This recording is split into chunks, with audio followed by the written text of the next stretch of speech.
You fed him already. No, we haven't fed him.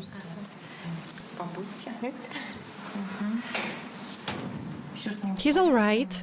He's warm and sleepy. Wonderful. And he fell asleep. I'll do the measurements later, all right? Okay. Hi there, my little one. How are you doing?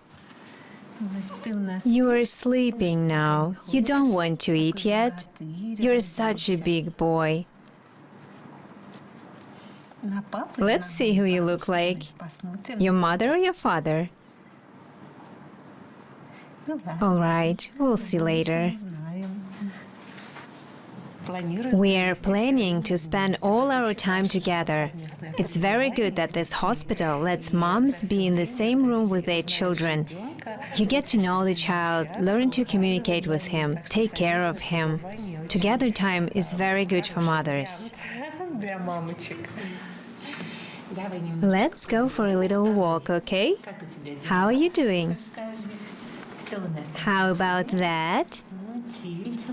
Everything is okay? Yes, everything is fine.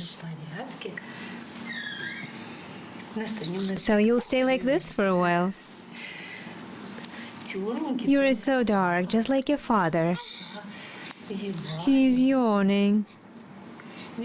Well, hi there.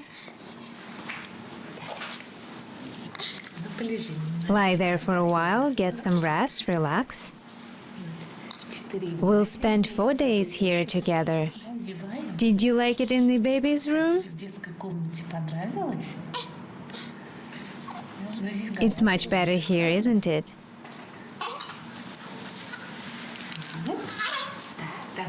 Let's put your arms at your sides. We're going to eat soon. There, there. Shall we go somewhere else? Come on, I'll give you a ride. Are you comfortable? Of course, I've got some goals for myself and my life. First of all, I want to fulfill my plans as far as having children is concerned, and then I'll continue my career. But in any case, I put my children first.